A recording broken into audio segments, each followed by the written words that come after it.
I am Sufyan from the Readers Physics class 10 lecture 4 chapter है हमारा आज 13 electrostatics. आज का हमारा टॉपिक है कॉम्बिनेशंस ऑफ कैपेसिटर्स।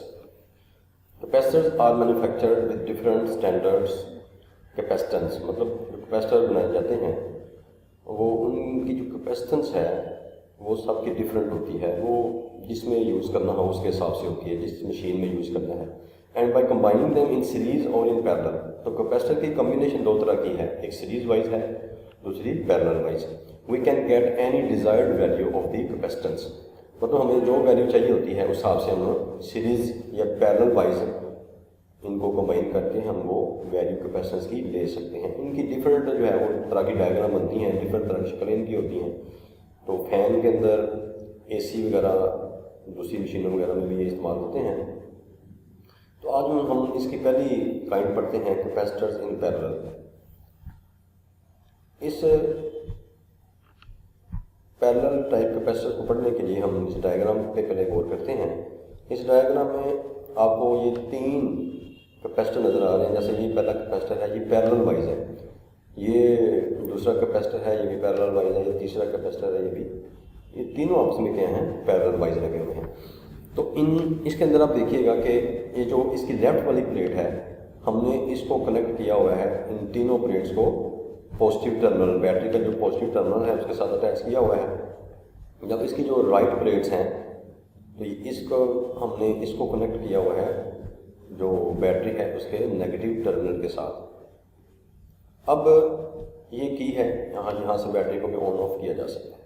अब हुआ क्या है कि यहाँ पे जो राइट प्लेट है यहाँ पे नेगेटिव चार्ज आ जाएगा और जो लेफ्ट प्लेट्स दी गई हैं इन तीनों पे पॉजिटिव चार्ज आ जाएगा। In this combination of the left plate of the each capacitor is connected to the positive terminal of the battery by the connecting wire. In the same way, इसी तरीके से the right plate of the each capacitor is connected to the negative terminal. जो इसकी right plate है उसको हमने मिलाया हुआ है नेगेटिव टर्मिनल के साथ, और जो इसकी लेफ्ट वाली प्लेट है उन सबको हमने मिलाया हुआ है बैटरी के पॉजिटिव टर्मिनल के साथ। अब हम पढ़ते हैं that this type of combination has the following characteristics. अब इसकी क्या क्या की खूबियाँ होती हैं, क्या इसके फीचर्स होते हैं, हम पढ़ते हैं। नंबर 1 है each capacitor connected to a battery, हर कैपेसिटर जो बैटरी के साथ अटैच किया गया है ऑफ द वोल्टेज V के साथ अटैच किया गया है the same volt potential difference across. कहते हैं इन सब कैपेसिटर के इर्द गिर्द जो वोल्टेज है वो सेम है।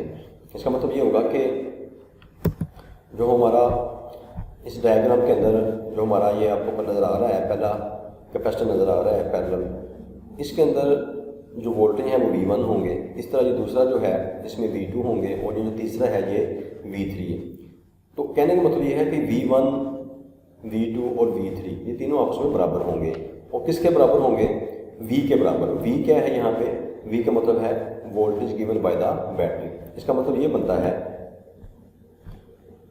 कि अगर V1 हम अज्यूम करते हैं कि अगर 6 वोल्ट है, V2 भी 6 होगा, V3 भी 6 है, तो याद रखिएगा जो बैटरी वोल्टेज दे रही है वो भी क्या होंगे, 6 होंगे। इसी तरह the charge develop across the plates of each capacitor will be different due to different value of capacitance. लेकिन कहता है जो चार्ज है ना सब कैपेसिटर का वो डिफरेंट होगा। वो डिफरेंट क्यों होगा? वो V की वजह से डिफरेंट नहीं होगा। वो डिफरेंट क्यों होगा? क्योंकि हर कैपेसिटर की जो कैपेसिटेंस है ना वो डिफरेंट है। क्योंकि याद रखिएगा कि वो दो चीज़ों पर डिपेंड करता है, C पे भी जिसे आप कैपेसिटेंस कहते हैं और V पे भी। तो यहाँ पे अगर क्यों डिफरेंट है वो V की वजह से नहीं है, क्योंकि V सारे सेम है। अगर वो डिफरेंट है चार्ज की वैल्यू तो वो due to different value of capacitance. जैसे आपको इस डायग्राम में हम दोबारा चलते हैं इसकी तरफ। इस डायग्राम में नज़र आ रहा है कि Q1, Q2 और Q3 ये तीनों जो चार्ज आपस में डिफरेंट हैं। क्यों डिफरेंट है? क्योंकि यहाँ पे C1 की वैल्यू और है, C2 की भी और है, C3 की वैल्यू भी और है। अगर Q डिफरेंट है तो वो क्यों डिफरेंट है? Due to different value of capacitance.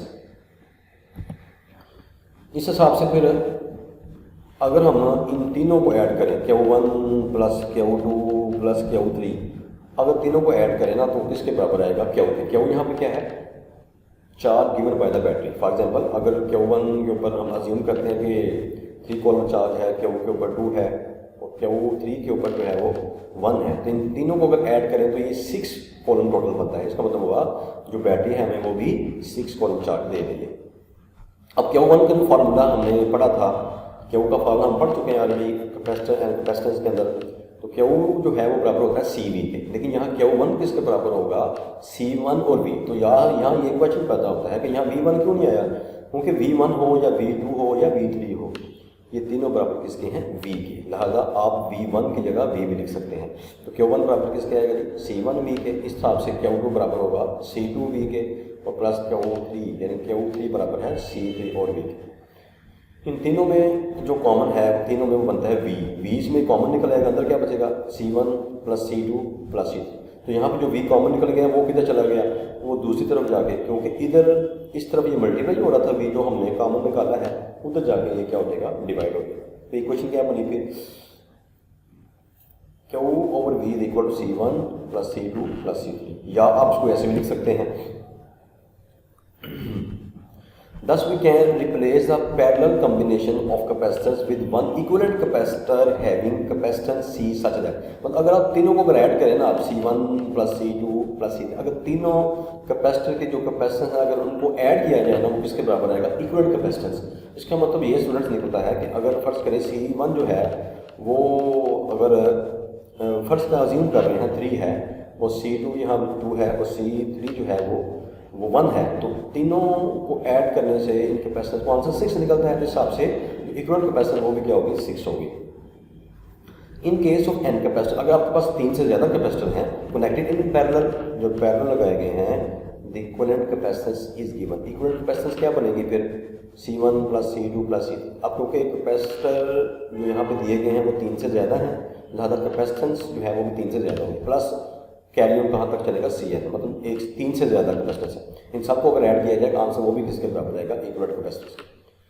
The equivalent capacitance of the parallel combination of capacitor is greater than any of the individual capacitance। इसका मतलब ये निकलता है स्टूडेंट्स कि अगर इक्विवेलेंट कैपेसिटेंस का अगर मुकाबला C1 से करें सिर्फ, तो इक्विवेलेंट कैपेसिटेंस C1 से ज़्यादा होगी। इस तरह इक्विवेलेंट कैपेसिटेंस का मुकाबला अगर C2 से करें तो इक्विवेलेंट कैपेसिटेंस C2 से भी ज़्यादा होगी। इस तरह अगर इक्विवेलेंट कैपेसिटेंस का हम कंपेरिजन करते हैं C3 से, तो इसका मतलब ये होगा कि इक्विवेलेंट कैपेसिटेंस C3 से भी ज़्यादा होगी। ठीक है जी, यानी कि इक्विवेलेंट कैपेसिटेंस हर इंडिविजुअल कैपेसिटेंस से क्या होती है, तो ज़्यादा होती है। लेकिन अगर सब कैपेसिटेंस को अगर ऐड किया जाए तो इक्विवेलेंट कैपेसिटेंस के बराबर निकलती है। तो स्टूडेंट्स आपने, ये बहुत अहम टॉपिक है, आपने इसको मुकम्मल तौर पे याद करना है, इसकी डायग्राम भी मस्ट है।